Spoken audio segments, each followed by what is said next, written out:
Ok. En anglais. Les gars, c'est en anglais. Le mois prochain, c'est en chinois. Comment? Je dis ok, ça enregistre. Ouais. Ok, ça enregistre, hein. C'est bon. Ok, on peut y aller? Ouais, bonjour à vous deux. Ouais, bonjour à tout le monde. Bonjour à Gisors, bonjour à la Frat, bonjour à ceux que je connais, puis à ceux que je connais pas. Je m'excuse, j'ai pas suivi. Tu enregistres? Oui, c'est bon, c'est bon, c'est bon. C'est bon, ça enregistre. Ah, il a mis un micro parce que c'est avec les questions après. D'accord, ok. Voilà, donc on va démarrer. C'est bon, vous avez de quoi réfléchir. Vous avez emmené vos cahiers, vos têtes surtout et vos cœurs. Ça, c'est important. Cet après-midi, donc, on a vu un peu avec Dodo ce qu'il fallait faire, ce qui aurait été, ce qui va être bien de faire surtout. Je crois que depuis le temps que je suis dans le ministère, je crois que le chrétien est quelqu'un de béni. Je crois que le chrétien est celui qui a reçu beaucoup de choses, mais qui ne s'en rend pas compte encore. Je crois qu'on est vraiment dans la bénédiction, et je crois même que la bénédiction nous court après, mais on ne le sait pas. On le sait pas. Donc cet après-midi, ce que je voudrais voir avec vous, c'est que la bénédiction de Dieu, elle est liée à des conditions. Ça, c'est la première chose que j'aimerais qu'on voit ensemble. Il y a des conditions pour être béni. Souvent, les gens, ils prient, ils réclament à Dieu, mais j'ai envie de leur dire, mais est-ce que tu remplis les conditions pour avoir ce que Dieu veut te donner? Vous savez, on est souvent des demandeurs, mais par contre, on ne fait pas grand-chose en retour. C'est un petit peu comme la société d'aujourd'hui. La société d'aujourd'hui demande beaucoup, mais elle ne donne rien. Malheureusement, c'est ce qu'on voit. La jeunesse, elle veut beaucoup, elle veut gagner beaucoup d'argent très très vite. Par contre, elle veut pas beaucoup travailler. J'ai peur que quelquefois dans l'Église, on soit un petit peu aussi comme ça. On a des bénédictions, Dieu a des bénédictions pour nous, mais il y a beaucoup de choses aussi dans la Bible où il est écrit si tu fais ceci, si tu fais cela. Et je dis souvent que l'amour de Dieu est inconditionnel. Dieu nous aime, quel que soit notre état. Mais ces bénédictions sont conditionnelles. Elles sont toujours conditionnelles. Toujours, toujours, toujours. Ça, c'est la première partie qu'on verra ensemble. On verra aussi juste après l'héritage que Dieu a pour vous. La Bible dit que vous êtes des héritiers de Dieu et des co-héritiers de Christ. Il faut savoir ce qu'on a comme héritage. Si je suis chrétien, qu'est-ce qui fait la différence entre un chrétien et un non-chrétien, entre un croyant et un non-croyant? C'est le prophète Malachie qui dit, vous verrez la différence entre celui qui croit et celui qui ne croit pas, celui qui sert Dieu et celui qui ne sert pas Dieu. Donc, il y a une différence, il y a un héritage. On est héritier de quelque chose, on verra ce que c'est, et on verra en troisième partie le fait de qu'est-ce qu'on fait de cet héritage-là? Qu'est-ce qu'on fait de l'héritage que Dieu nous a donné? Qu'est-ce qu'on fait des dons et des qualités que Dieu nous a donnés? La première chose, donc, on va voir au niveau des bénédictions de Dieu et de leurs conditions. Dans l'évangile de Jean, si vous avez vos Bibles, dans l'évangile de Jean, au chapitre 15 et à partir du verset 1 à 8, l'apôtre Jean dit ceci, je suis le vrai cep, mon père est le vigneron. Tout sarment qui est en moi et qui ne porte pas de fruit, il le retranche.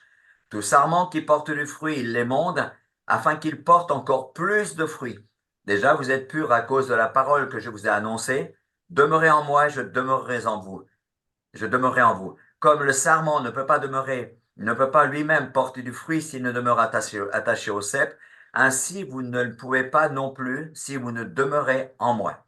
Je suis le cep, vous êtes les sarments. Celui qui demeure en moi et en qui je demeure porte beaucoup de fruits, car sans moi vous ne pouvez rien faire. Si quelqu'un ne demeure pas en moi, il est jeté dehors comme le sarment, il sèche, puis on le ramasse, on le jette au feu et on le brûle. Si vous demeurez en moi et que mes paroles demeurent en vous, demandez ce que vous voudrez et cela vous sera accordé. Si vous portez beaucoup de fruits, c'est ainsi que mon Père sera glorifié et ainsi vous serez aussi mes disciples. Donc il est vraiment, on voit là dans le début de l'évangile de Jean, trois belles promesses. C'est de porter plus de fruits, donc avoir une vie meilleure. Je sais pas, moi, j'ai pas envie de me satisfaire de ce que j'ai. Je veux toujours un peu plus. Je sais pas vous, mais moi, surtout quand on connaît le Seigneur et quand on connaît la gloire et la grâce et l'immensité de Dieu, on se dit qu'avec un Dieu pareil, on veut vivre plus. Et on veut pas vivre comme des mendiants. C'est important d'avoir plus. Donc, les promesses, c'est ça, c'est porter plus de fruits, porter beaucoup de fruits. Et la troisième promesse, c'est que Dieu va répondre à nos prières. Ça veut dire qu'il entend et il donne. Il entend et il reçoit. Ça, c'est une promesse. Et je crois que tout le monde veut ça. Porter du fruit, porter beaucoup de fruits et que Dieu réponde à nos prières. Je crois que chacun veut vivre ça. Euh, Parce que je crois que la vie chrétienne, c'est pas une vie de plainte, c'est pas une vie de misère. Si un chrétien est dans la même misère que quelqu'un du monde, il y a un problème dans sa vie chrétienne. Si un chrétien n'est pas dans la bénédiction, il y a quelque chose qui colle pas dans son approche de Dieu ou dans le Dieu dans lequel il croit. Souvent, j'entendais ça quand j'étais plus petit, j'entendais souvent ma mère qui disait, bah, quand on souffre, c'est notre façon de gagner le ciel. Mais non! Non, ça n'a jamais été ça. Je crois que Dieu a souffert une bonne fois pour toutes à la croix pour nous gagner le ciel et nous sauver. On voit des fois dans certains pays d'Amérique du Sud où ils se flagellent au moment de Pâques. Ils font couler le sang. Mais je vais vous dire, le sang humain ne pourra pas vous sauver plus que ce que n'a fait Jésus.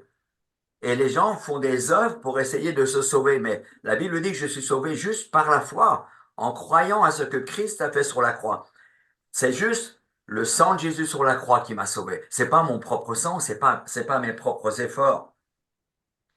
La vie chrétienne, je crois que c'est une vie de résultats. C'est une vie où je vais aller de progrès en progrès. Euh, et les bénédictions de Dieu, non seulement ça nous rend meilleurs, et c'est vrai que quand Dieu nous bénit, ça nous rend meilleurs. Si vous portez du fruit, vous deviendrez meilleur. Meilleur homme, meilleure femme, meilleur époux. Si tu es chrétien et que tu te maries, mais que tu ne deviens pas un meilleur mari ou une meilleure épouse, il y a quelque chose qui ne colle pas.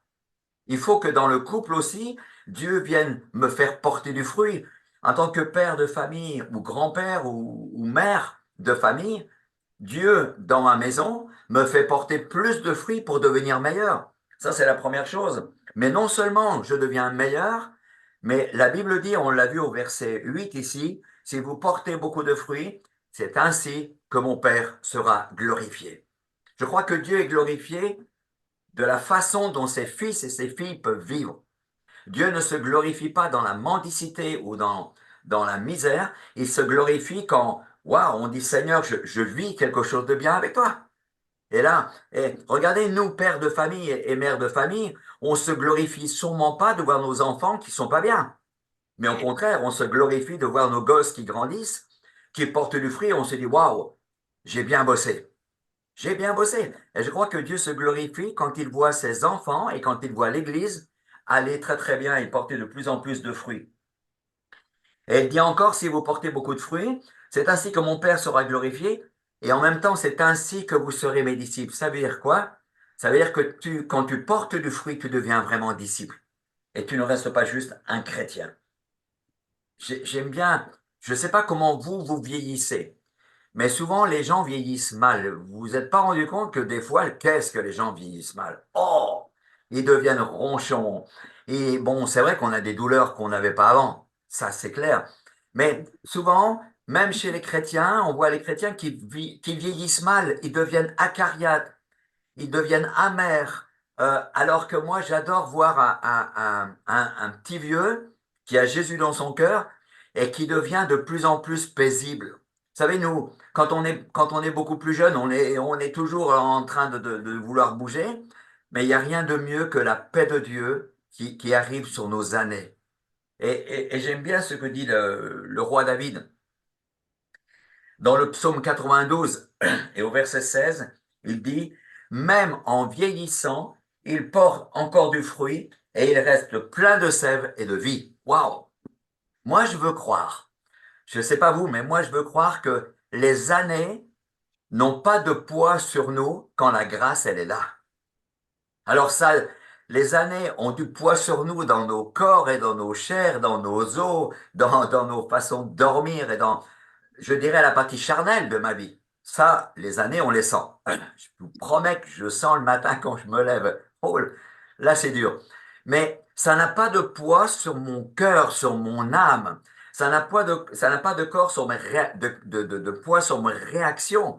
Même en vieillissant, il reste plein de sève et de vie. Comment vous vieillissez? Je veux vous poser cette question. Comment vous vieillissez? Ah, est-ce que vous vieillissez bien ou est-ce que vous vieillissez mal? Est-ce que vous croyez de plus en plus? Est-ce que vous portez beaucoup de fruits ou pas? Ça, c'est la première chose. Mais il y a trois conditions pour vivre ces bénédictions-là. La première condition, c'est, on l'a vu au verset 2 ici tout à l'heure, tout sarment qui est en moi qui ne porte pas de fruits, il le retranche, tout sarment qui porte du fruit, il l'émonde. La première condition pour porter du fruit, c'est-à-dire devenir meilleur, c'est pas d'attendre que ça vienne tout seul du ciel comme ça, mais la première condition, c'est accepter d'être émondé, c'est-à-dire que Dieu, avec son sécateur, vienne couper tout ce qui n'est pas à la gloire de Dieu. Est-ce qu'on accepte ça? Est-ce qu'on accepte que Dieu vienne nous botter les fesses? Est-ce qu'on accepte d'être secoué dans nos sécurités, dans nos façons de voir les choses, même peut-être de croire les choses? Moi, souvent, Dieu m'a remis en question dans ma façon de croire les choses. Je croyais comme on m'avait toujours dit, et Dieu me disait, mais et si moi j'ai envie de te montrer quelque chose d'autre? Et si moi j'ai envie de te bouger dans ta sécurité, dans ton propre confort? Aïe, faut accepter d'être émondé. Ça, c'est la condition de la bénédiction de porter du fruit. Accepter que, avec son sécateur, Dieu vienne couper tout ce qui n'est pas de lui. Et il y a plein de choses, bien souvent, qui ne sont pas de lui. Regardez les choses que je travaille du passé. Regardez ces vieilles souffrances. Regardez ces vieilles amertumes. Regardez ces vieilles rancœurs, ces vengeances qu'on traîne d'année après année. Et le Seigneur, il a envie de dire, si tu veux porter du fruit, il faut que je coupe ces choses-là. Tu peux pas garder ça. Parce que tu les traînes comme des vilaines casseroles. Et regardez le nombre de casseroles qu'on traîne derrière nos voitures. C'est incroyable. On les traîne et ça fait du bruit. Et tous les ans, ça fait du bruit. Mais on ne change pas grand-chose. Est-ce qu'on accepte que Dieu vienne couper tout cela? Est-ce qu'on accepte que Dieu prenne plus de place et qu'il y ait un petit peu de moi, moins de moi en nous? C'est ce que dira Jean-Baptiste. Jean-Baptiste, lorsqu'il est, il est arrivé pour faire son ministère, il a dit que celui qui vient derrière moi est bien plus grand que moi. Et à un moment donné, il dira, en parlant de Jésus, il faut, moi, Jean-Baptiste, que je diminue, et il faut que lui puisse croître.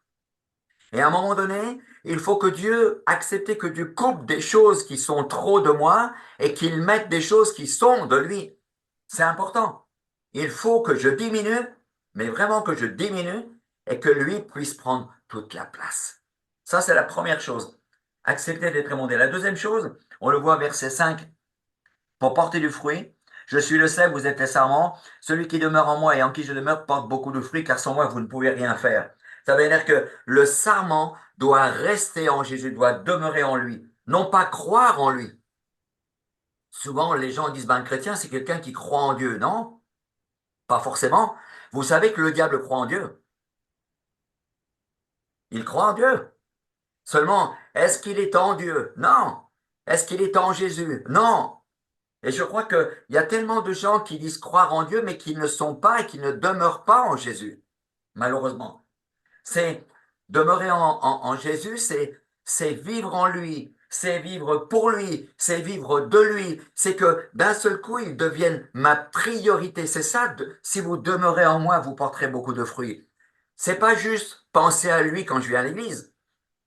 C'est pas juste penser à lui quand je me lève le matin puis que j'ai ma toute petite prière devant mon café au lait. Non, non, c'est plus que cela. C'est vivre en lui, c'est vivre avec lui et c'est vivre pour lui. C'est autre chose. J'aime bien cette parole de Paul, je ne sais plus où est-ce qu'elle est, mais quand il disait pour moi vivre, c'est Christ. Il en faisait sa priorité. Demeurer, c'est faire sa demeure, c'est habiter en lui. Et là, nous vivrons toute la puissance de Dieu si nous donnons toute la place à Dieu en voulant vivre en lui, de lui et pour lui. Souvent, les gens me disent, mais je comprends pas, quand tu pries, tu es transporté, waouh, quand tu pries, il y a une onction, il se passe quelque chose quand tu pries. Mais je dis, mais je passe des heures en sa présence. Je m'habitue à sa présence. Je passe des heures en sa présence. Et combien de temps passes-tu en sa présence? Oh, tu sais, j'ai pas beaucoup de temps. Je dis, si, tu as sûrement le temps de regarder ta télé, mais tu n'as pas beaucoup de temps pour donner à Dieu, malheureusement. Vous voyez, c'est ça. Si vous demeurez en moi, c'est-à-dire que si vous vivez par moi, et si vous vivez vraiment avec moi, ça c'est la deuxième condition, alors vous porterez beaucoup de fruits. L'onction ne vient pas juste parce qu'on claque les doigts, elle vient parce qu'on passe du temps dans sa présence. Parce qu'on passe du temps dans sa présence. Je dois, à un moment donné, en tant que chrétien, je dois laisser, Jésus ne doit pas être que mon sauveur, mais il doit devenir mon Seigneur. Et souvent, beaucoup de chrétiens ont un sauveur à la croix, mais ils ont oublié d'avoir un Seigneur. Vous savez, le Seigneur, celui qui fait, qui ordonne, qui nous demande de faire et à qui nous obéissons. Mais souvent, le Sauveur doit encore nous sauver en permanence. Mais on aimerait, et Dieu voudrait tellement qu'on passe à Seigneur, c'est-à-dire celui qui ordonne dans ma vie, celui qui fait les choses et auquel je dis, Amen, Seigneur, c'est bien ce que tu me demandes là. C'est bien ce que tu me demandes là. J'aime bien dans l'apôtre Paul, dans 2 Corinthiens 5, 17. J'ai toujours aimé ce verset parce que c'est l'axe vraiment des évangiles. Lorsque l'apôtre Paul dira, si quelqu'un est en Christ, il est une nouvelle créature. Voici, les choses anciennes sont passées, toutes choses deviennent nouvelles. Les choses vont changer dans nos vies en tant que chrétiens. Mais si je suis en Christ, si je vis en lui, si je vis de lui et si je vis pour lui, alors les choses vont changer. Il va se passer quelque chose. Pourquoi? Parce que d'un seul coup, Dieu devient mon essence. Dieu devient mon tout. Dieu devient ma respiration. C'est comme dans un couple, quand on se marie, quand un homme rencontre une femme et qu'il décide de se marier, c'est pas juste ponctuellement parce que elle devient sa cuisinière et elle va faire des bons repas. Elle devient la femme avec qui il va coucher, puis ça va faire plaisir. Elle devient, je sais pas, celle qui va faire ses comptes. Non, il va vivre avec elle, par elle, pour elle et pour la servir. Ça devient, il va demeurer dans cette épouse-là et réciproquement. Ben, c'est pareil avec Dieu. Je crois que quand on veut bien demeurer en Dieu et faire de lui notre priorité, alors on portera du fruit. Mais souvent, je me suis rendu compte en regardant mes chrétiens vivre, qu'ils vivent un petit peu pour Dieu, mais pas tout pour Dieu. Il y a toujours une excuse pour pas faire ci, il y a toujours une excuse pour pas faire cela. Ah, on n'a pas pu venir dimanche, on était à un repas, on n'a pas pu venir là. Ah, là, on n'a pas pu servir, là, on n'a pas pu faire. Mais je dis, mais Dieu n'est pas un tout de ta vie. C'est comme si le mari disait, écoute chérie, je veux bien rentrer quelques soirs de la semaine à la maison, mais pas tous les soirs de la semaine. Le mardi, tu me le gardes, tu me le laisses. Le vendredi est à moi et le samedi soir est à moi, je vais avec mes potes, mais je rentrerai pas de la nuit. Que penserait cette femme de cet époux-là? Il ne vit pas en elle, il ne vit pas pour elle et il ne vit pas avec elle. Eh bien, je crois que Dieu nous pose aussi la même question. Demeurer, il veut que nous demeurions en lui. Et la troisième condition que nous voyons là pour porter du fruit, on le voit au verset 7, pardon. Si vous demeurez en moi et que mes paroles demeurent en vous, demandez ce que vous voudrez et cela vous sera accordé. Là, c'est clair. Il dit que nous devons connaître sa parole, mais plus que ça, connaître ses paroles. Vous savez, il y a la parole qui est la Bible. Ça s'appelle le logos. C'est la parole. C'est tout ce que Dieu a écrit là-dedans. Mais il y a les paroles que Dieu va vous donner. Les paroles que Dieu vous laisse, ça c'est le réma, c'est quelque chose de précis et de particulier pour vous. Et je crois qu'en tant que chrétien, nous devons savoir écouter ce que Dieu nous dit personnellement. Pourquoi j'en viens à dire ça? Simplement parce que quand il dit demandez ce que vous voudrez, cela vous sera accordé. Mais tu ne peux pas demander n'importe quoi à Dieu. Dieu ne peut pas te donner n'importe quoi, c'est pas possible. Mais par contre, si tu connais sa parole pour toi, ce qu'il veut pour toi, alors tu demanderas ce que lui veut pour toi et pas ce que toi tu veux pour toi. Un jour, quelqu'un dans notre église a fait une erreur magistrale. il avait une belle voiture, mais il s'est dit, bah, ce que je vais faire, je vais demander une belle Mercedes blanche à Dieu. Et je lui dis, mais tu crois que tu as besoin d'une Mercedes blanche? Ah oui, mais il est dit que Dieu nous donnerait ce qu'on veut. Mais je dis, mais c'est n'importe. Est-ce que Dieu t'a dit qu'il allait te donner une Mercedes blanche? Ben non, alors il a donné sa voiture à un jeune gars de l'église et lui s'est retrouvé sans voiture. Et pendant des mois et des mois, il n'a pas eu de voiture. Il n'a jamais eu sa Mercedes blanche. Vous comprenez ce que je veux dire? Si mes paroles demeurent en vous, c'est-à-dire que si ma volonté demeure en vous, vous allez la connaître et vous allez la réclamer, vous allez la recevoir. Si vous avez reçu une parole que vous allez être guéri, quand vous allez prier, vous allez simplement dire, Seigneur, j'ai reçu cette parole que je vais être guéri. Je prie pour ma guérison, je sais que je la recevrai. Mais quelque part, tant que tu ne reçois pas précisément cette parole de guérison pour ta propre vie, moi j'ai envie de dire, faites attention parce que il y a certains moments où on prie pour qu'une situation, pour changer une situation. Vous savez, il y a des situations qu'on traverse, on a envie que ça change.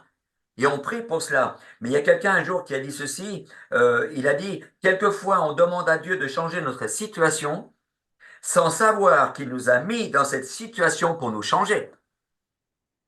Le problème, il est là. C'est que souvent, je traverse quelque chose qui va être une école pour moi, et si je demande à Dieu d'enlever cette école, Seigneur dit, mais tu vas pas apprendre. D'où l'importance de savoir ce que Dieu va me dire.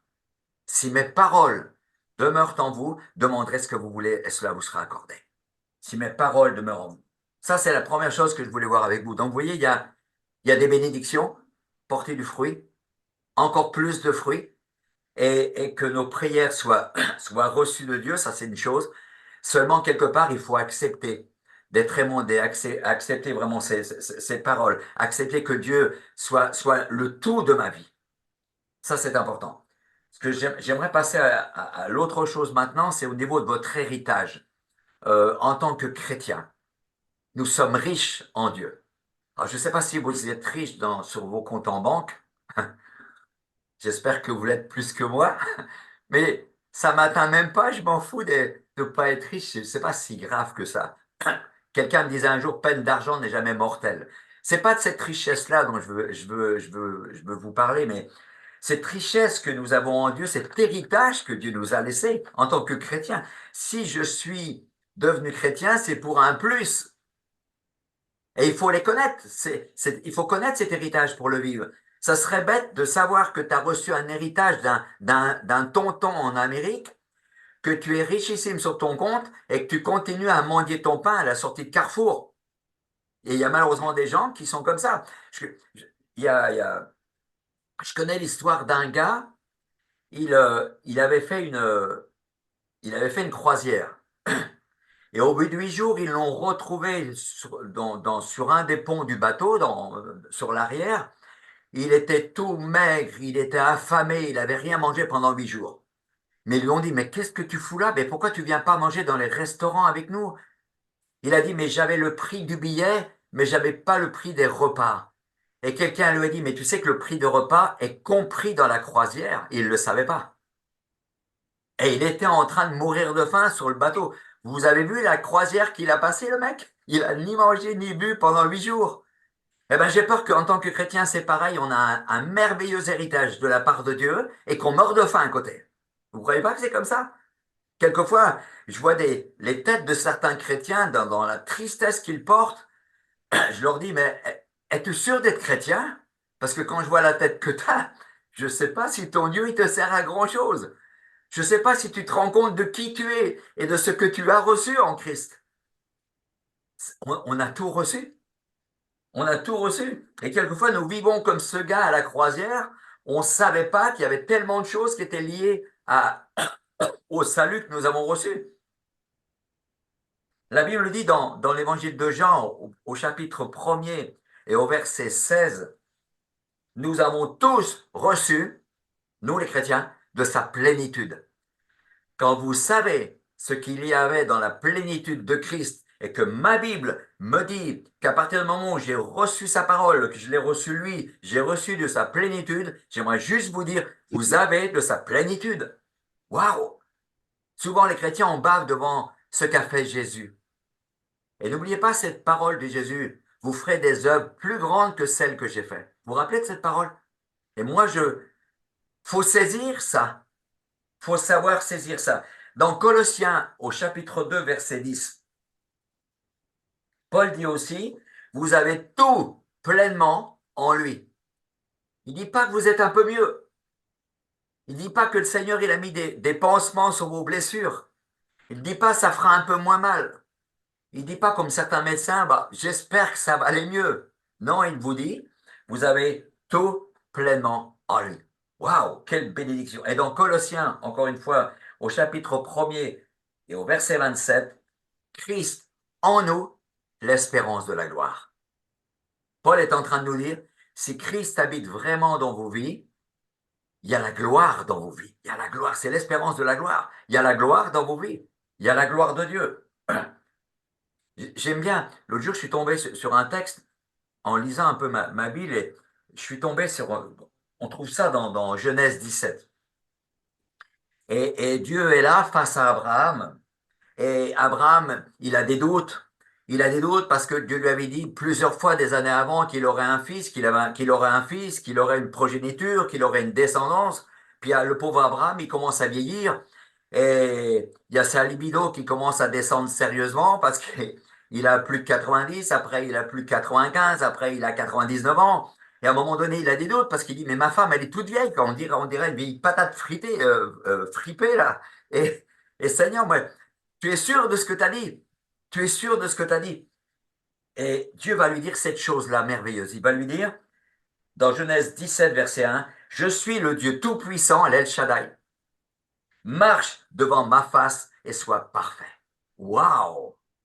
Et vous savez pourquoi on a le moyen d'être dans la plénitude et pourquoi on a le moyen d'être parfait? Parce que Dieu est l'El Shaddai et le tout-puissant.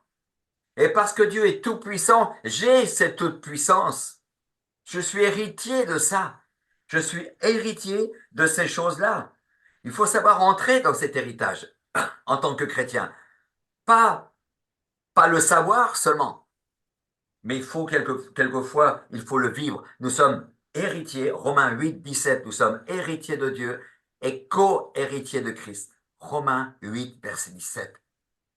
Vous êtes héritier de Dieu, héritier de cet El Shaddai, héritier des promesses d'Abraham, héritier de tout ce que ce peuple a reçu. Vous êtes héritier de ce que Christ a fait sur la croix. Mais quel est l'héritage des chrétiens? La première chose de l'héritage, c'est le salut. Ça, c'est la première chose. Devenir, 2 Corinthiens 5, 17 tout à l'heure, devenir une nouvelle créature. Je ne sais pas si vous vous souvenez de la créature que vous étiez avant d'être chrétien. Moi, je m'en souviens. Vous auriez changé de trottoir. Jamais vous n'auriez aimé un mec comme moi ou un type comme moi, tellement j'étais minable. Et je dis souvent que jamais ma femme aurait tourné son regard vers moi. Ça fait 43 ans qu'on est ensemble, qu'on est mariés. Mais ce jour-là, jamais elle aurait tourné son regard vers moi. Je sais qui j'étais. Mais aujourd'hui, je sais qui je suis devenu. Et la première chose de l'héritage, c'est le salut. C'est-à-dire que vous êtes quelqu'un, et je suis quelqu'un, de changer et de transformer. Je ne dépends plus de ma chair. Je ne dépends plus de mes tendances. J'étais raciste. Je courais après toutes les femmes de boîte de nuit qui pouvaient exister. Mais j'ai été changé. Et c'est ça le salut. Le salut, le mot salut dans la Bible, c'est le mot sozo. Et le mot sozo, c'est être guéri spirituellement, être guéri dans son esprit, être guéri dans son corps, être guéri dans son âme. Complètement changé. Et il est là le premier héritage que nous recevons et dans lequel vous devez croire, c'est que vous êtes quelqu'un de changé. Et ce salut vous amène une place au ciel. Pourquoi je dis souvent aux gens que j'ai pas peur de la mort? Et les gens ils disent, mais vous avez l'air d'y croire. Ah, je dis oui, j'ai pas peur de la mort. Du tout, du tout, du tout. Parce que je sais où je vais. Parce que je sais où je vais. Parce que je sais qu'une place m'a été réservée dans l'évangile de Jean, chapitre 14. Jésus dira aux apôtres, il dira juste au verset 2, je m'en vais vous préparer une place. Ça veut dire que ta place est préparée au ciel. Waouh! Moi, j'espère juste qu'il y aura la mer là-haut. Parce que s'il n'y a pas la mer, je redescends. Mais je dis souvent ça au Seigneur, je dis Seigneur, s'il n'y a pas la mer, moi je redescends, je suis breton, j'ai besoin de la mer. Mais il est parti nous préparer une place. Et c'est ça la première part de l'héritage, c'est le salut. Et vous devez savoir si vous êtes sauvés, mes amis. Vous devez savoir que vous devez savoir que vous devez savoir que vos noms sont inscrits dans le livre de vie dans le ciel. Que lorsque vous arriverez là-haut, quand ils prendront le grand livre de vie, Dieu dira, oui, tu es bien inscrit dans mon livre.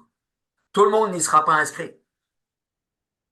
Ce n'est pas les croyants qui seront inscrits. C'est celui qui aura cru, c'est celui qui aura donné sa vie à Jésus et c'est celui qui aura continué, qui aura persévéré.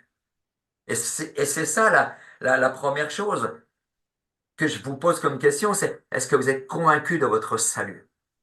Est-ce que vous êtes convaincu de la place qui vous est réservée au ciel ou est-ce que vous avez encore des doutes? Et si vous avez des doutes, il est temps de dire Seigneur, waouh, j'ai des doutes encore. J'ai des doutes encore. Beaucoup de gens, j'ai croisé des gens dans des églises depuis des années qui m'ont dit, je suis pas sûr d'être sauvé. Un curé un jour m'a dit, je me suis converti presque 15 ans après avoir fait mes vœux, après avoir été curé. 15 ans après, je me suis converti dans une de vos églises. Mais avant, je faisais juste un travail. Il a été assez honnête pour me dire, mais je faisais juste un boulot. Oui. Et combien de chrétiens, malheureusement, me disent, bah, j'ai suivi mes parents, c'est de l'hérédité, j'ai fait un peu comme tout le monde, mais jamais j'ai donné ma vie à Jésus. C'est important. Ça, c'est la première part de l'héritage. C'est ton salut et tu dois savoir que tu l'as, que tu le portes ou non. La deuxième chose que tu as reçue lorsque tu viens à Dieu quand tu es chrétien, c'est que tu reçois un père, un papa. Je ne sais pas comment ont été vos papas sur la terre, mais moi, mon père, j'ai pas vécu des choses. C'était pas un père violent, c'était pas un père buveur, c'était un père courageux. Mais côté affectif, il a tout raté. Mais c'est pas de sa faute. Lui, on n'avait jamais été affectif avec lui. Il n'avait jamais été pris dans ses bras. Il n'avait jamais eu de bisous. Ce qui fait que moi, il savait pas comment me donner des bisous et il savait pas comment me prendre dans ses bras. Malheureusement. Et les pères de cette époque, j'ai 69 ans, les pères de cette époque, là où on vivait, ne savaient pas vraiment donner de l'affectif. Et les pères ont quelquefois raté leur rôle de père. Ils n'ont pas été des bons mentors. Ils n'ont pas été des bons leaders pour leurs fils et des bons pères pour leurs filles. Mais quand tu reçois Dieu, c'est la première chose que je dis souvent quand je témoigne dans la rue aux gens, je dis, vous devez recevoir ce père, ce papa merveilleux dans votre vie. Ça, c'est la deuxième part de l'héritage. Jean chapitre 1 et versets 12 et 13 dit ceci, à tous ceux qui l'ont reçu, il a donné le pouvoir de devenir enfant de Dieu. C'est-à-dire que si tu deviens enfant de Dieu, Dieu devient ton père. Tous les hommes, l'autre jour, je me suis bagarré avec quelqu'un sur Facebook qui m'a dit, mais tous les hommes et les femmes sur la terre sont enfants de Dieu. J'ai dit, non, non, ça c'est faux. C'est le plus grand mensonge qu'on peut vous faire croire. Tous les hommes et les femmes sur cette terre sont créatures de Dieu. Mais tu deviens enfant, fils et fille quand tu le choisis. C'est le salut qui te fait entrer dans cette dimension de filialité. C'est le salut qui te donne le Père. Mais Dieu est juste le créateur de ces créatures. Mais à un moment donné, Dieu veut dire, mais j'aimerais tellement devenir ton père. Vous savez, c'est comme l'adoption, hein. Je peux aimer tous les enfants de mon quartier, mais celui qui dira qu'il est mon fils, c'est celui que j'ai adopté, c'est celui où j'ai signé un papier pour l'avoir. Vous comprenez ça? Et c'est ça la deuxième part de l'héritage. C'est qu'on devient un père, mais un père qui est à la hauteur. Un père qui est toujours présent, un père qui, à chaque fois que tu pleures, il le sait. À chaque fois que tu souffres, il le sait. À chaque fois que tu le réclames, il est là. C'est ça qui est glorieux. Et ça, tu dois le savoir. Quand tu traverses la vallée, comme dirait l'apôtre Paul le roi David dans le psaume 23, quand tu traverses la vallée de l'ombre de la mort, je ne crains aucun mal car tu es avec moi. De savoir que le Père tient ta main. J'ai passé quelque chose sur Facebook cette semaine en disant que quand tu traverses des tempêtes, c'est pas ta foi qui va t'aider. C'est pas la hauteur des vagues qui doit t'impressionner, c'est tenir la main de Dieu. Quand tu tiens la main de Dieu, il peut y avoir la tempête, il peut y avoir des grandes vagues, mais si tu tiens sa main, tu ne crains rien. Ça, c'est une des plus belles choses. Il va prendre soin de nous chaque jour. C'est ça un père, un vrai père, que ça prend soin de ses enfants chaque jour. Est-ce que vous avez ce Père? Est-ce que vous ressentez cette présence du Père? Est-ce que vous vivez cette présence du Père? Est-ce que moi je sais que dans mes moments de prière, je suis souvent en larmes avec lui parce que ce Père, il m'amène à émotion. Il m'amène à débordement de larmes à chaque fois. Parce que c'est un Père qui me prend dans ses bras.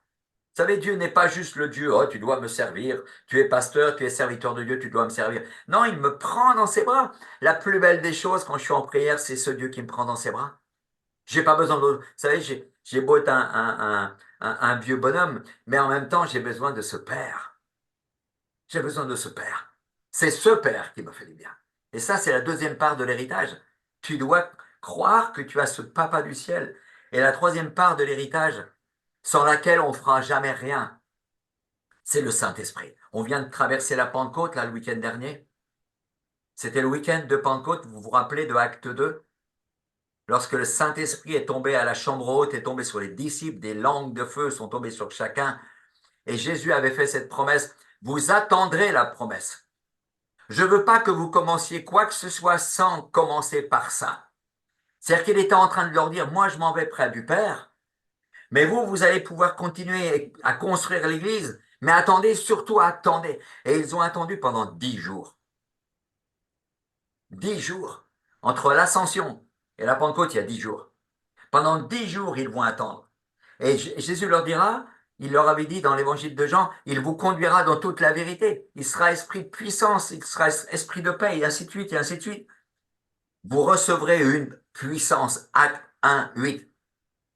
Vous recevrez une puissance, le Saint-Esprit survenant sur vous et vous serez mes témoins. J'aimerais juste vous dire quelque chose. On ne peut pas vivre sa vie chrétienne si on n'est pas revêtu de cette puissance.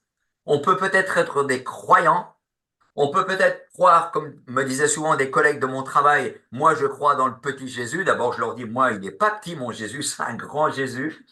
Je crois, il y en a qui me disaient, je crois dans une espèce de puissance dans le ciel. Croire, mais croire ça suffit pas. Je vais vous dire, pour vivre sa vie chrétienne, il faut pas croire, faut savoir faire, faut savoir être surtout, faut être quelqu'un. Et c'est compliqué d'être chrétien. Regardez les persécutions.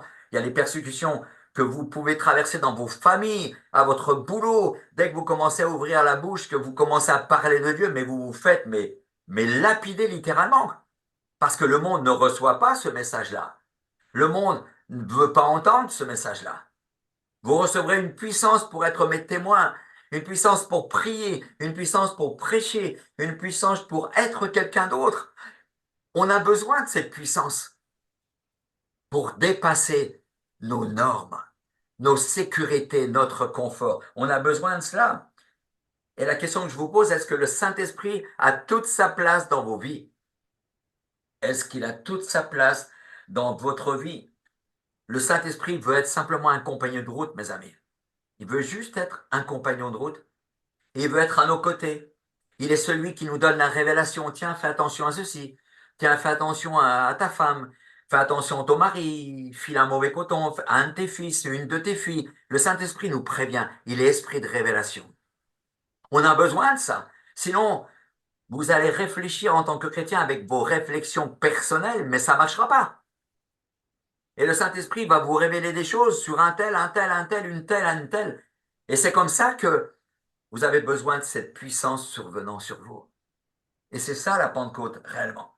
C'est quelque chose qui va créer l'Église. Je dis souvent que l'Église a été créée par le Saint-Esprit. Elle doit continuer à vivre par le Saint-Esprit. Et souvent, on a fait de Acte 2 et la chambre haute un événement chrétien, mais l'Église n'a pas continué à vivre par le Saint-Esprit. Vous vous rendez compte que les églises de Pentecôte sont nées de nouveau au tout début du 1906. L'accent sur le Saint-Esprit a été mis à nouveau.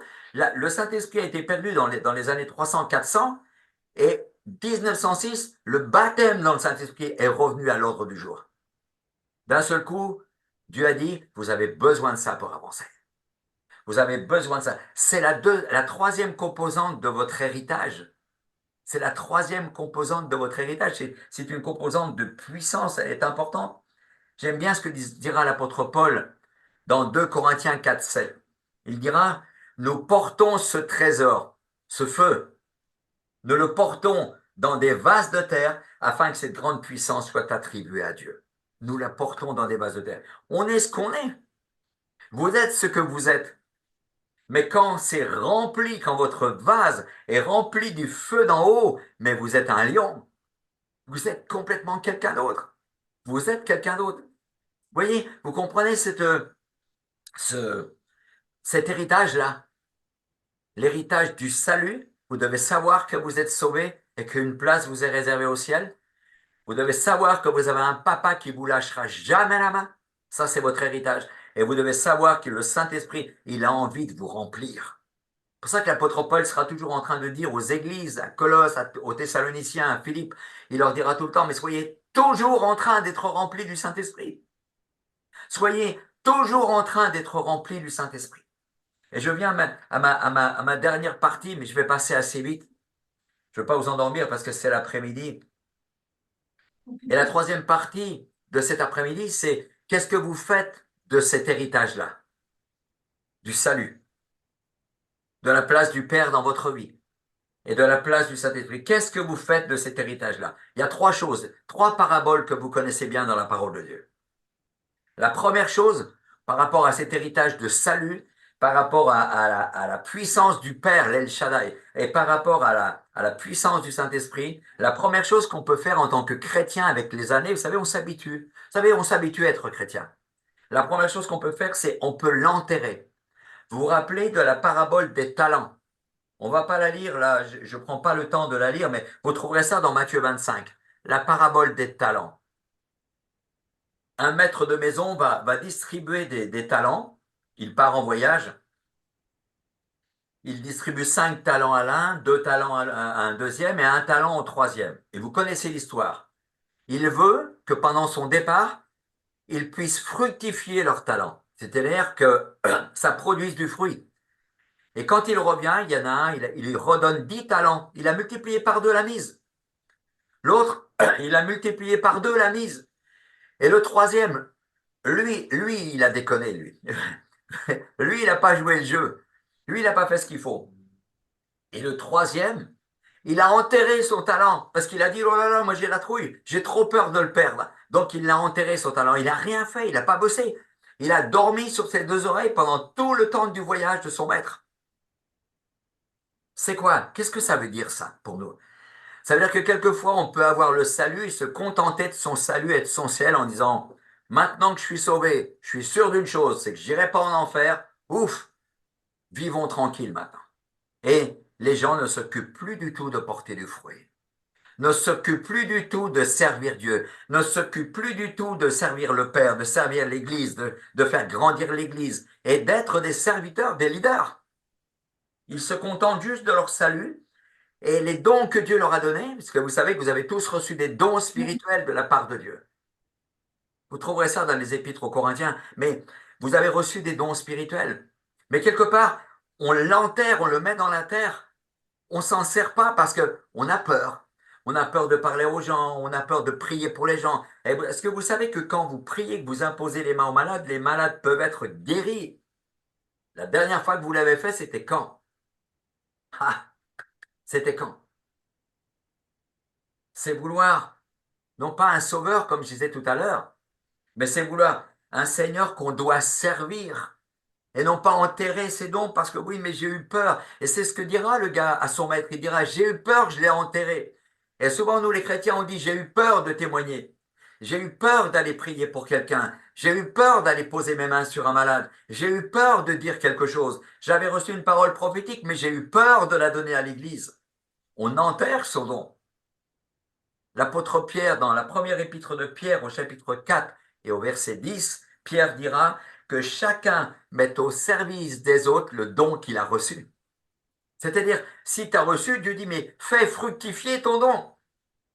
Si tu as l'onction dans ta vie, va la distribuer, va la donner.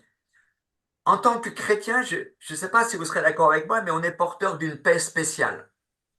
On est porteur d'une joie spéciale. Et moi, souvent, les gens me disent, comme ça, quand ils m'interpellent dans la rue, mais monsieur, qu'est-ce que vous avez?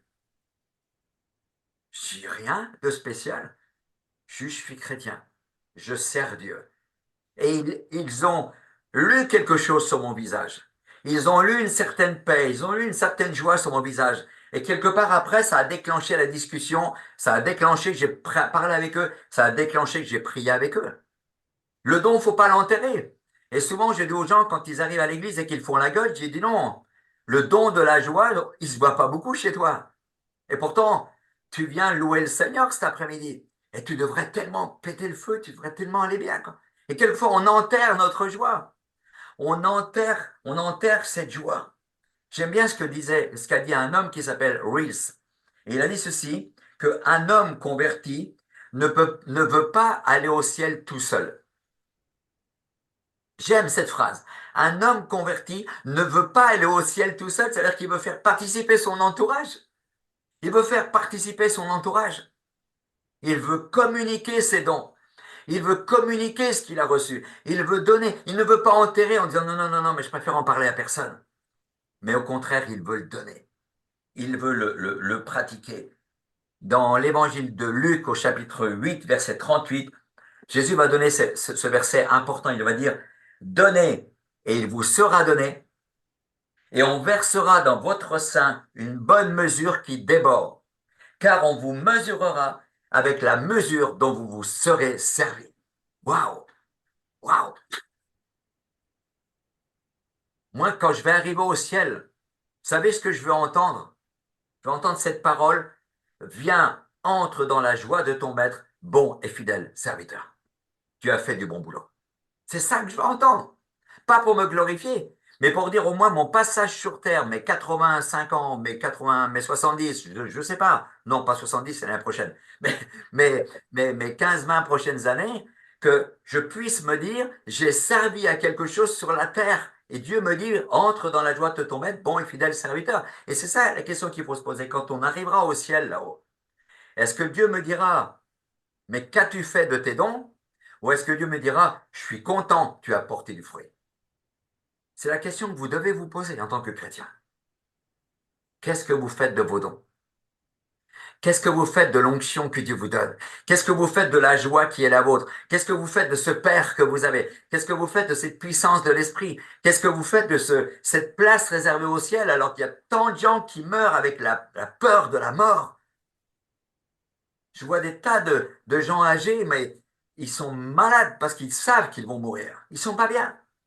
Vous voyez, c'est ça ça c'est la première chose. On peut l'enterrer, comme l'a fait ce serviteur. Il a enterré son don par peur. J'ai envie de vous dire non, on ne peut pas faire ça, c'est pas possible. La deuxième chose qu'on peut faire, faut que je passe vite là, c'est qu'on peut gaspiller ce qu'on a reçu. On peut le gaspiller. Et vous connaissez la parabole du fils prodigue. Il va dire à son père, donne-moi.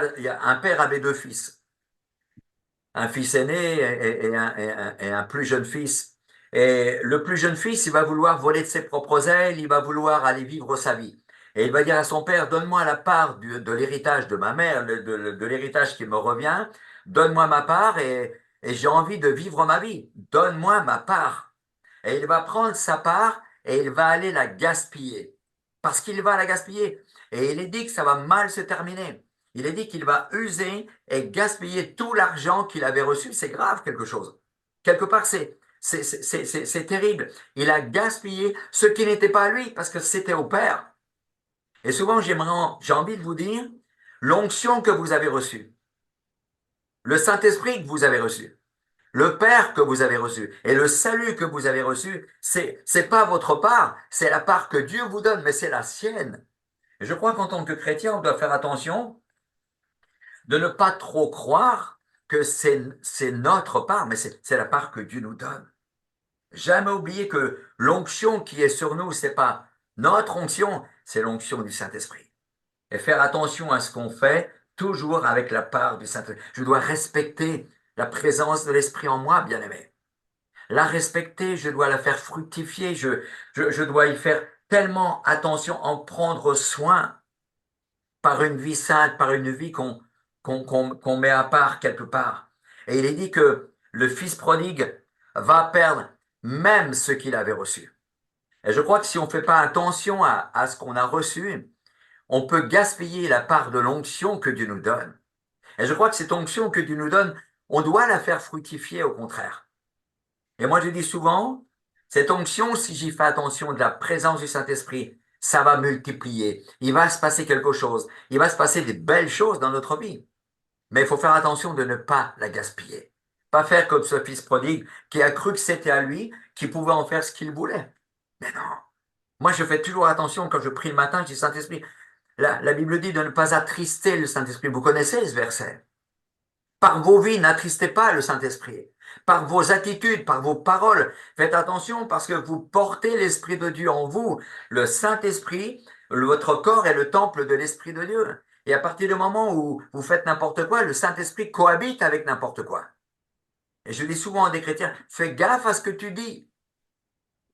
Il y a des gens qui gardent de l'amertume. Moi, je suis là, si je le retrouve, je vais lui taper dessus, ou je garde de la vengeance, je vais me venger, je garde ça dans mon cœur, mais la vengeance est un plat qui se mange froid, c'est ce qu'on dit tout le temps. Mais le Saint-Esprit n'aime pas qu'on garde ces choses-là. Parce que quand je les garde, je gaspille son onction. Je frelate son onction. J'abîme l'onction de sa présence en moi. Et la troisième chose qu'on peut faire avec tout cet héritage qu'on a vu tout à l'heure, le salut, le Père, le Saint-Esprit, on peut la multiplier. On peut multiplier ça. Je dis souvent, je ne sais pas comment vous connaissez le Père, mais vous pouvez multiplier la connaissance de Dieu. Je ne sais pas quel moment vous avez avec Dieu tous les matins, mais vous pouvez multiplier le temps que vous passez avec Dieu. Vous pouvez multiplier l'amour que vous recevez du Père en passant plus de temps avec lui. Le premier, il n'a pas fait ce qu'il faut. Le deuxième, il n'a pas fait ce qu'il faut. Mais là, moi, je vous parle de multiplier cet héritage, de le faire grandir. Et là, on trouve ça dans la parabole, c'est même pas une parabole, c'est une histoire, la multiplication des pains. Lorsqu'il y a 5000 personnes qui suivent Jésus, et Jésus va dire aux apôtres, mais qui les nourrira? Qui va nourrir ces 5000 personnes? Et les apôtres vont dire, on ne sait pas. Jésus va leur dire, vous, nourrissez-les. C'est comme si, moi, je vous disais à tous, là, nourrissez votre église, les églises où vous êtes, les églises où vous allez, nourrissez-les, multipliez, donnez-leur le salut. Mais Seigneur, je suis pas assez costaud pour ça. Et les apôtres vont dire, mais Seigneur, mais t'as vu combien ils sont? On n'a qu'un jeune garçon qui a 5 pains et 2 poissons. Et Jésus va dire, apportez-les-moi. Donnez-moi ces 5 pains et donnez-moi ces 2 poissons. Vous savez l'image qui me vient? C'est de dire que ta petite vie, elle n'est peut-être pas une grande vie, mais quand tu la portes à Dieu, elle peut devenir un miracle. Mais ça, il faut le croire. Vous vous rappelez de Moïse, qui ne voulait pas retourner en Égypte, parce qu'en Égypte, il en avait bavé, il s'était fait virer d'Égypte. Et 40 ans après, dans le désert, il avait donc 80 ans, Dieu lui dit, maintenant retourne en Égypte. Et il lui dira à Moïse, qu'as-tu dans la main?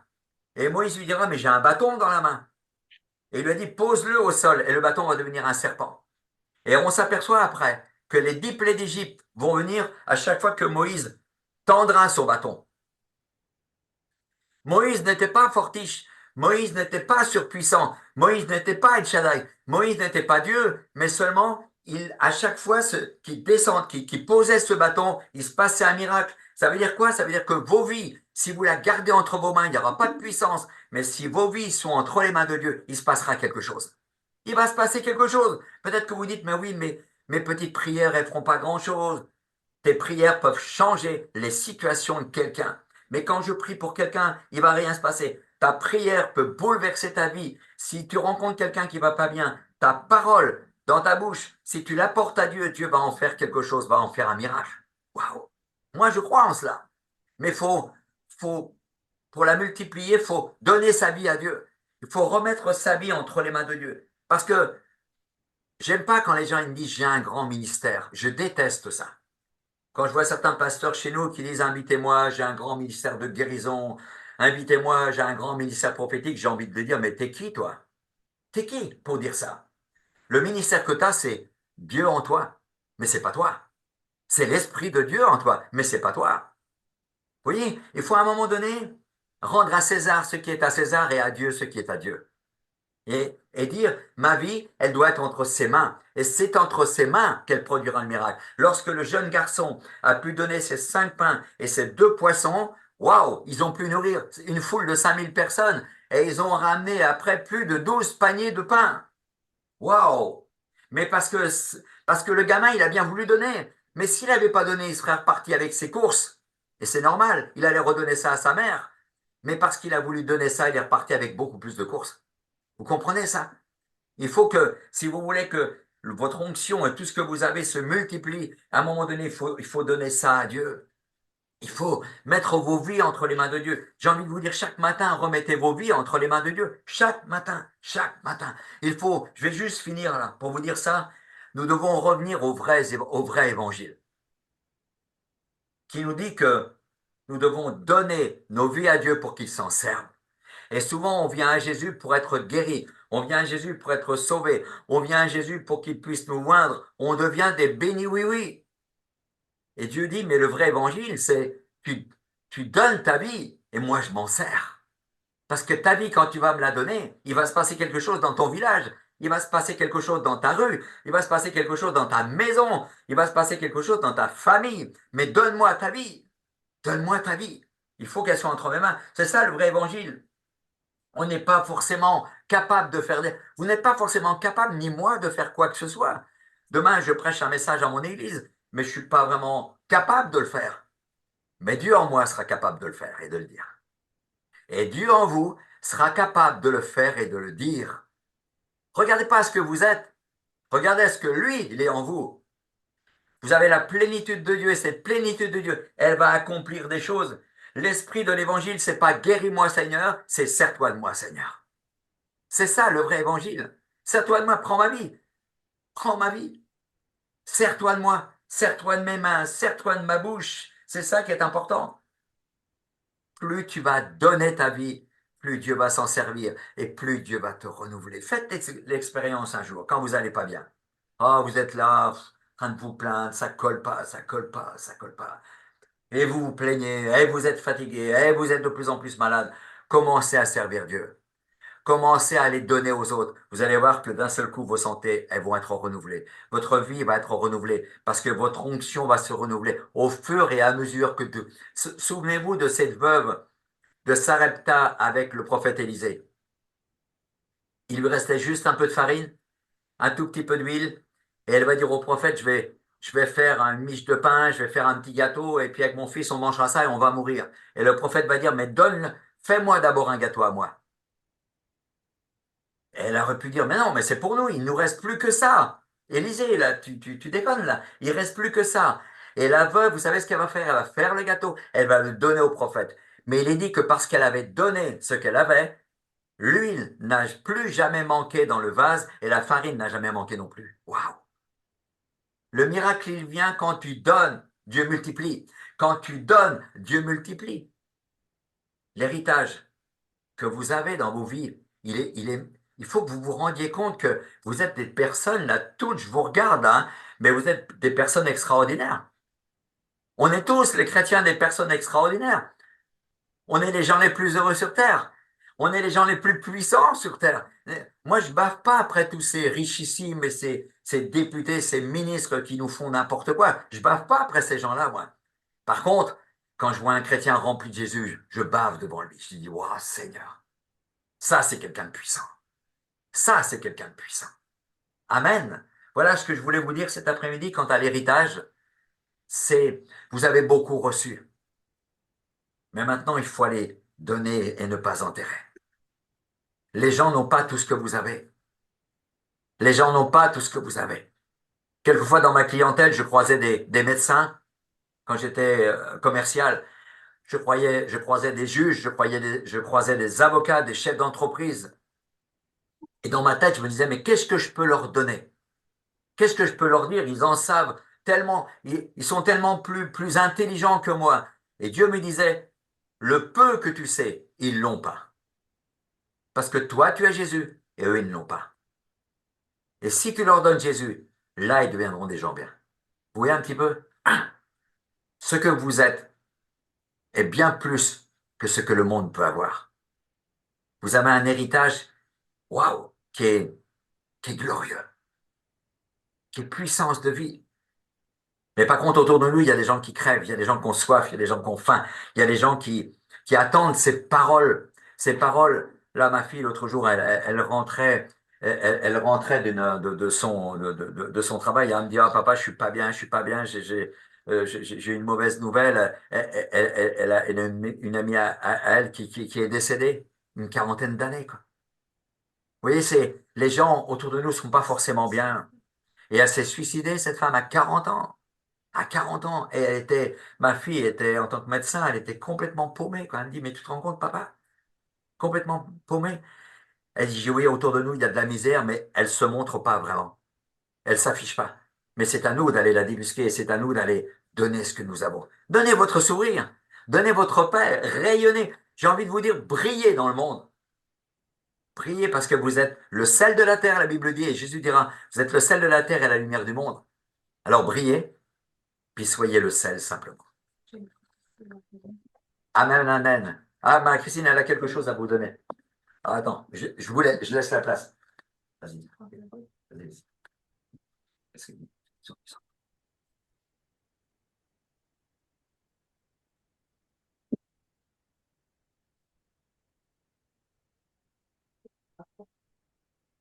Ça va les amis?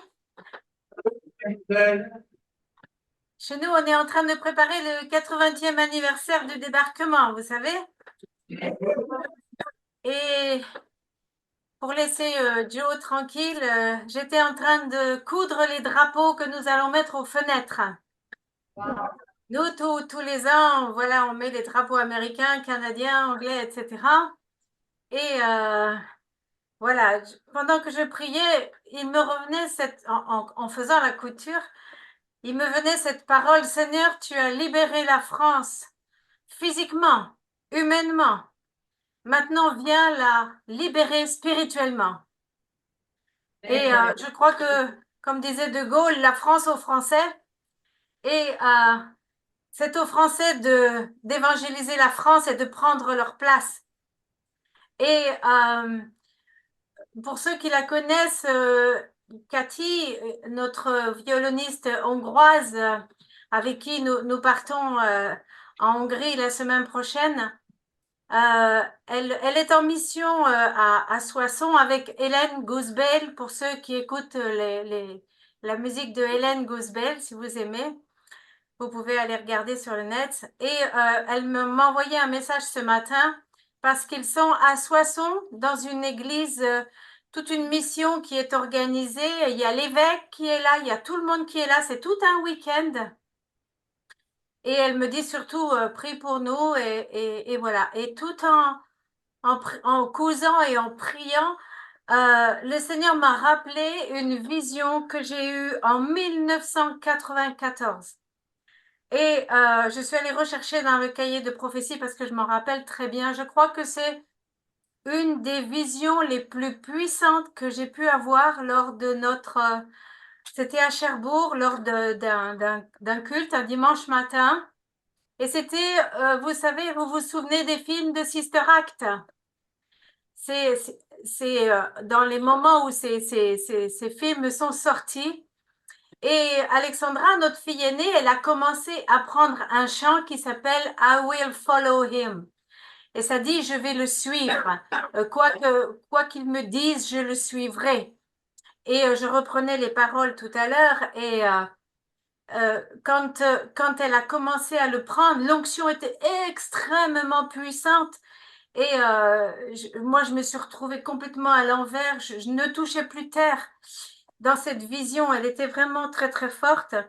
Et je voudrais vous la donner pour vous encourager aussi par rapport à ce que Jo vous a dit et vous encourager et le dire autour de vous qu'il faut se préparer. Et ça disait, oui, ou qu'il dira d'aller, j'irai, je dois le suivre. Et à ce moment-là, j'ai clairement vu les grands portails en bois traditionnels des églises catholiques qui se sont grandes ouvertes et une énorme foule assoiffée de Dieu envahir les églises. Et les paroles que j'ai données à la suite, c'était « Prépare-toi, mon peuple, dans ta maison, prépare-toi dans la parole de Dieu, parce qu'il est venu le temps où tu ne pourras plus compter les âmes. Elles entreront de toutes parts, elles viendront près de toi, frapper à la porte de ton cœur, parce que j'aurai mis en eux la soif d'entendre des paroles de vie. Il est venu le temps où j'envoie vers toi, sur ta ville, sur tes environs, ceux qui ont besoin de mon amour, ceux qui ont besoin de ma compassion, de ma tendresse. Il est venu le temps où s'ouvriront grandes les portes de ta maison, les portes des églises, afin que cette ville soit remplie de la connaissance de Dieu. Il est venu le temps où je t'envoie ce flot divin, mais prépare-toi, mon peuple. Ne te laisse pas surprendre comme ces vierges folles, mais veille. Ancre-toi dans la parole, oublie les choses futiles de ce monde et n'oublie pas ce qui revient à ton Dieu. Donne à ton Dieu la part qui lui revient. Prépare ton cœur, ne te laisse pas surprendre. Qu'il y ait toujours suffisamment d'huile dans ta lampe afin d'abreuver les cœurs assoiffés que je vais envoyer vers toi. C'est là le flot divin que je fais couler sur ta ville, sur ta maison, sur ton village. Ne crois pas que tu es trop petit ou trop faible devant ma face. Je veux utiliser chacun. Il n'y a aucune différence entre un ou un autre. Il est venu ce temps, j'envoie mon peuple, je mets en lui la soif d'entendre enfin les paroles de vie auxquelles il soupire. Je l'envoie, mais prépare-toi. Reçois cette onction nouvelle, reconsacre-toi à mon autel et tu verras, je vais t'utiliser. Tu n'es pas trop petit ou trop faible, mais laisse ton Père te remplir de son huile. Et c'était basé sur Amos 8, 11 et Amos 8, 11. Ce n'est pas difficile. Cette parole dit, voici les jours viennent, dit le Seigneur, où j'enverrai la famine dans le pays, non pas la disette du pain et la soif de l'eau, mais la faim et la soif d'entendre les paroles de l'Éternel. Voilà. J'ai envoyé ça à Cathy et je me suis dit, mais c'est fou parce que Jojo est en train de parler à la fraternité osée, mais que ça puisse vraiment être un encouragement aussi pour vous, de façon à ce que vous puissiez vous aller et faire ce que vous avez à faire, que vous puissiez, le Seigneur vous équipe, continue de vous encourager et de vous préparer. Je crois que vous, d'après ce qu'on a échangé avec Christine hier, voilà, il se passe des choses au milieu de vous. Je crois que le Seigneur va continuer. Il suscite des hommes et des femmes comme vous pour aller apporter plus. Vous avez entendu beaucoup. Vous avez été enseigné beaucoup. Maintenant, je pense que c'est le temps largement d'être prêt pour ceux que le Seigneur va vous envoyer. Je crois que c'est pas par hasard qu'il m'a redonné ça aujourd'hui. D'accord? Alors, soyez encouragés dans votre marche. Il y a des questions peut-être?